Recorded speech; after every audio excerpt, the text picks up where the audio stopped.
first things you're asked to do in today's lesson is to give the name of an angle and give an estimate, and then use the protractor and do the actual measures. Okay?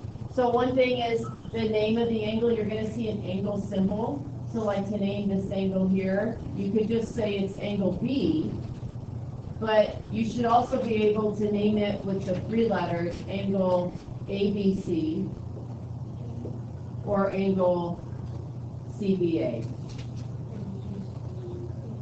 It looks like a funny C.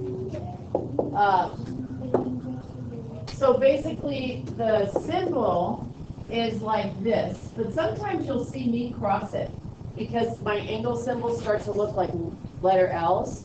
So a lot of times I'll do this, and you'll see books that do that. But we also have to have the vertex in the middle. So if you're using three letters and you're tracing, basically tracing over the angle, you go in the order of those letters. So you can go forwards or backwards. So CBA is the exact same angle as ABC. Okay? So naming an angle is just that easy. But over here, so I'll take these, we're going to do the same thing on all of these.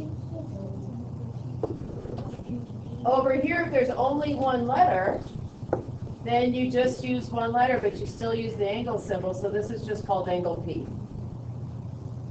Okay? So nothing like super fancy. What about the last one, Luke?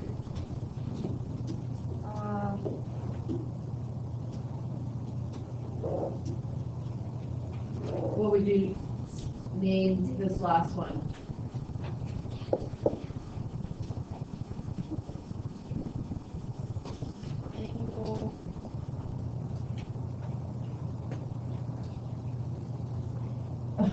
It's because of the outside? Is that what you would say? Reflex angle. You could just say like the reflex angle. So if you're looking at where the arc is, does that help? So instead of like in here, this angle here, that's angle A. Okay? This would be the reflex of angle A. Oh. I asked you kind of an unfair question, difficult at first. So if I say look at the reflex angle, you're looking on the outside. Do we get that? Okay, let's go back here. Last night, I put like this little list together. Did you guys, on the website, there's that note page attached. And it has all these pictures of what a reflex angle looks like. And there's a little video. But basically, the reflex angle is what you guys probably think of as the outside. So like this is the reflex angle.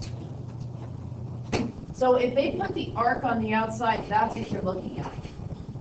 Even down here, the angle that you're interested in is out there. So if I was going to estimate, say, this angle up here, I would say this, well, we would know it's more than 180 degrees. Can you tell? This angle up here?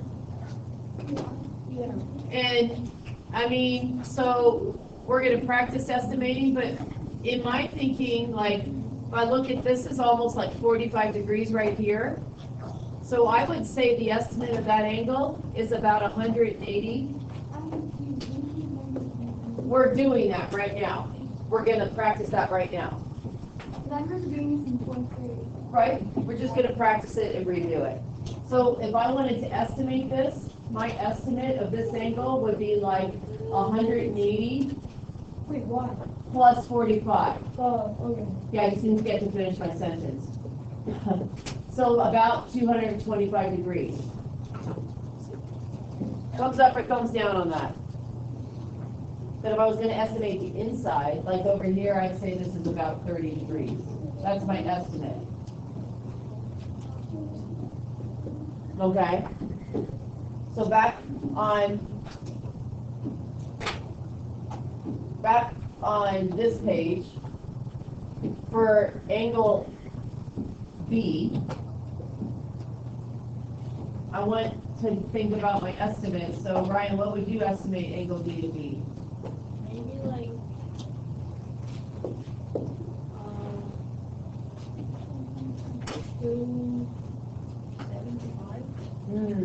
let's look at another picture just to kind of catch that mistake. So if you think of a quadrant picture,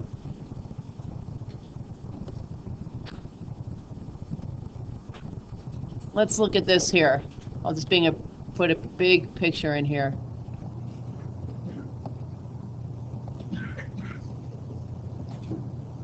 So if we look at this quadrant,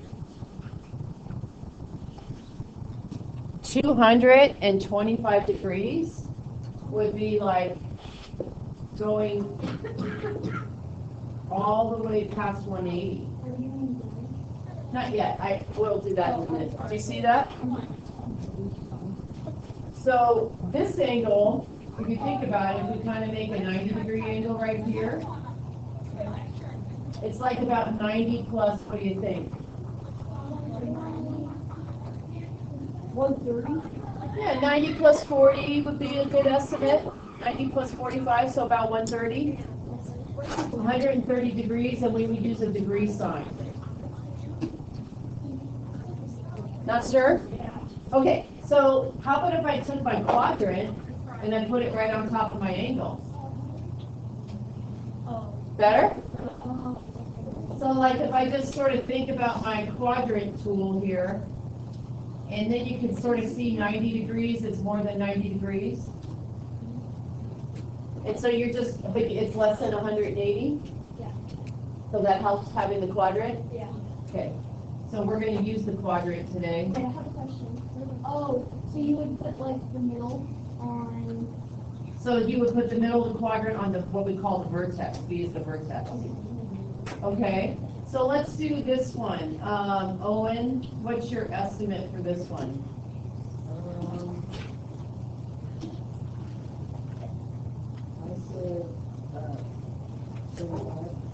How much? 45?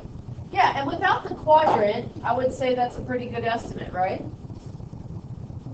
By drawing that quadrant in, can you see it's a little more than half? So maybe 50, once you see the quadrant in there, or a little more than 45. But now, if I had asked him an estimate, and he gave 45, and there wasn't a picture of that quadrant, I would say that was a good estimate, because I'm really looking for that it's between 0 and 90, and really not too close to either one of them. Okay? So, Katie, what about, to do the reflex angle A, I want you to actually estimate angle A first. What do you think angle A is? Okay, about 220.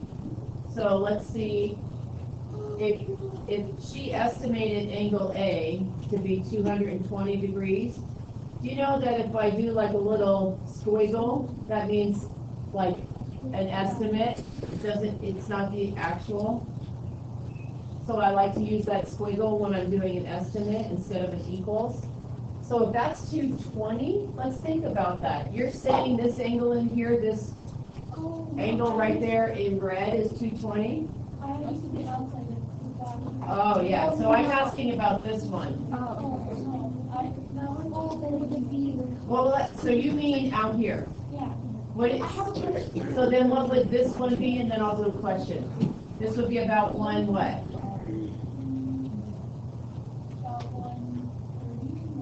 Well, if you estimate that to be 220, what do you know about the two angles together? Wait,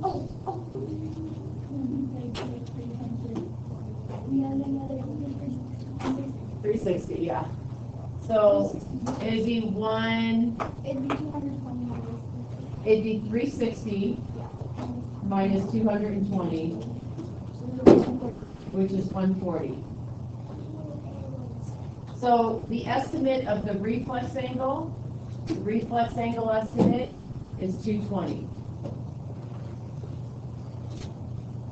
And the angle A estimate, this one, we would say is 140 for this angle right here. Okay, thumbs up or thumbs down on that, guys. Okay, Emily? So So it sounds to me like having 2 in one problem is confusing, so let's just delete that. And then what we're saying is the estimate of the reflex angle is 220 degrees. Is that better? Yeah. So we'll just put estimate is 220. Okay. Okay? So we haven't found the actual of anything yet. But we've got like some naming down. We use the angle symbol. Estimating, you're going to think about the quadrant, because that can help you. You know, kind of ballpark. And then you want to be able to do the actual. So the actual is with a protractor. And so I'm going to close this page and take off some of the writing. And we're going to do the actual now. So let me just clear the ink and do that. You're going to practice a little bit today also. So to do the actual measurements, we don't need this. We need a protractor. Oh, I have another question. So hold on. So I'm going to bring a protractor in here. I think I am.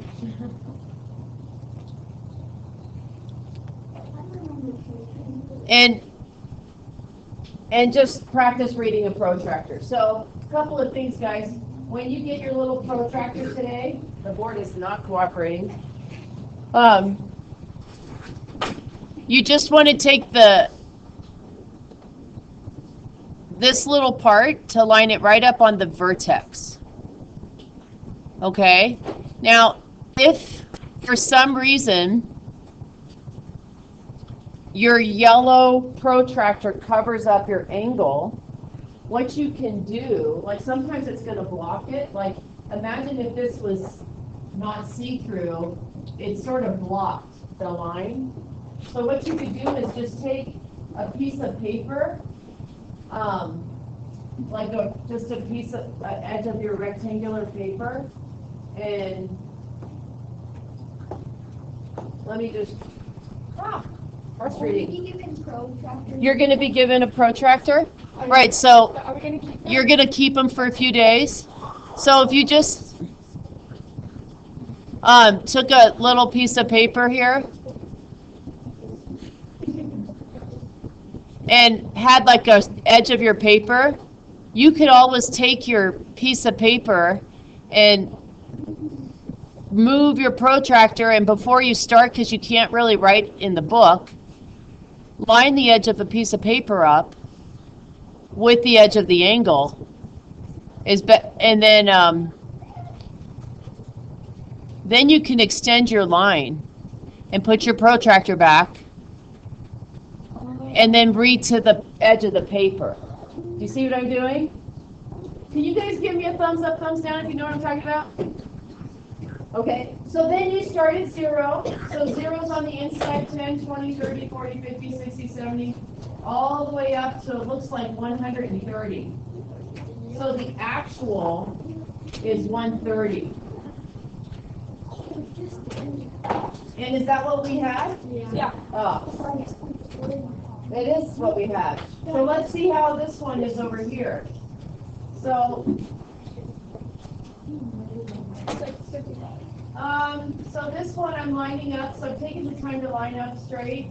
And again, remember, if your protractor covers the paper, just covers the line, just get a straight edge and line it up with your line first. And then put the protractor on it, because you can't draw in the book. Please don't draw in the book. So it looks to me like it's about 55. You see that?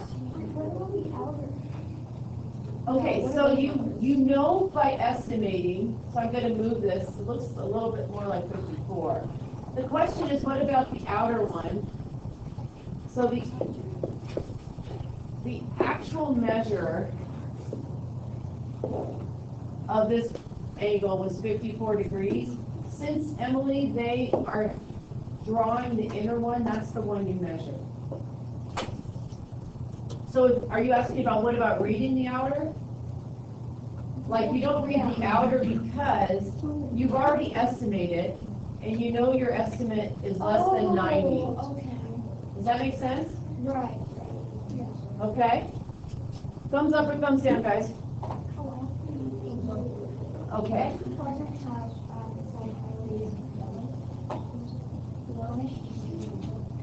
Oh, we're going to talk about that next. Yeah. So the next thing, that's okay. I think you get the idea, right?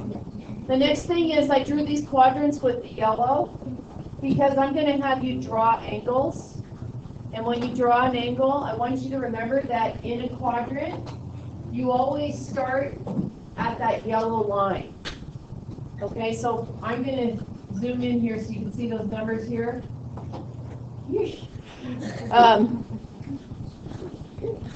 Who's ever watching this is like, what is she making those noises for?